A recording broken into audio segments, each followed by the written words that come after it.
खऱ्या अर्थाने ती मदत करण्याचा हेतू एवढाच होता कि ये जो मौजूदा हुकूमत है अभी जो चल रही है उसको मद्देनजर देखते हुए और हमारा लोकसभा का चुनाव सामने रखते हुए उन्होंने सारे हमारे भाई लोगों को सबको समझाया, बताया कि ये चुनाव कल्याणकारी और राव साहब दानवे के बीच में नहीं है। ये चुनाव अपने हिंदुस्तान के लिए जो लड़ाई हम आजादी के लिए लड़े, वही लड़ाई हम अभी बाबा साहब का संविधान बचाने के लिए लड़ने की जरूरत है। और वो जरूरत सामने रखते हुए सभी हमारे उलमा इकराम, हमारे हफीज साहब, हमारे आमिर साहब, हमारे मौलाना, इन सब लोगों ने अपने अपने तरीके से समझाने की कोशिश सारे लोगों को की।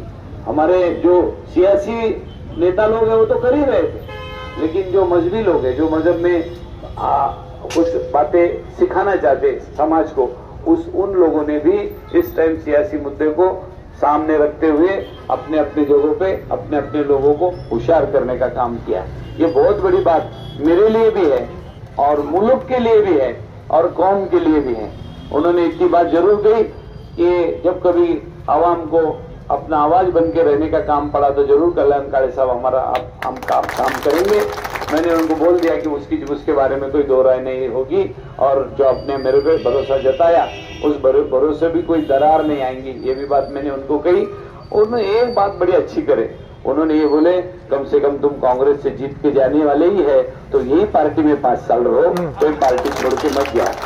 ये बात भी उन्होंने मुझे बताई और मैंने उसको भी कबूल किया कि आप चिंता मत करो। मैं 2-3 बार चुनाव हारा चुका हूँ, फिर भी इसके बावजूद भी अपनी पार्टी छोड़ा नहीं हूँ और उसका भी फल मुझे आने वाले चुनाव की 4 तारीख को मिलेगा।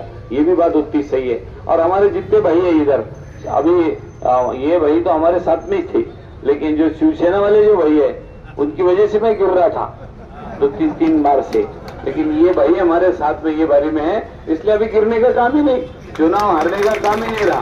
आप तो जीतना है। इसलिए मैं उद्धव साहब हो गए, शरद पवार साहब हो गए, आदरणीय सोनिया गांधी हो गए, इन्होंने जो तरीका इस बार अपनाया चुनाव में अपने मुल्क के लिए और संविधान के लिए, पूरे हिंदुस्तान के लेवल पे, वो बहुत अच्छा तरीका था और सब लोगों ने उस तरीके को अपना समर्थन जताया।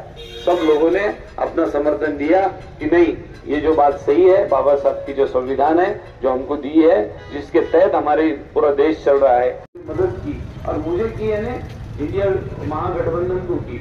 और वो इंडिया महागठबंधन आने वाले चुनाव में, मतलब जो नतीजे आ रहे हैं आने वाले 4 तारीख को, मुझे तो ऐसा लग रहा है पूरे हिंदुस्तान के अंदर अपन जीतने वाले हैं। यहाँ तो जानने में तो जीते ही नहीं, अब जानने के बारे में मेरे को सिल्लोड वाले ने कुछ फिक्र ही नहीं रखे। एकदम पूरे के पूरे गांव में सबके सब लोग इतनी बड़ी तादाद में वोटिंग किया मुझे, तो मुझे अभी ऐसा लगने लगा कि नंबर 1 की लीड सिल्लोड विधानसभा की रही पूरे 100 मतदारसंघांच्या।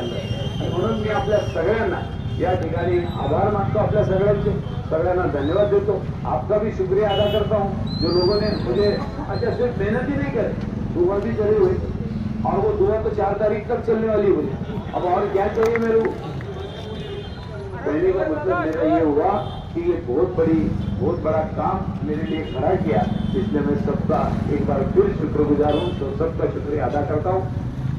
आपल्या सगळ्या मंडळीचं मी या ठिकाणी आभार मानतो, आपल्याला धन्यवाद देतो।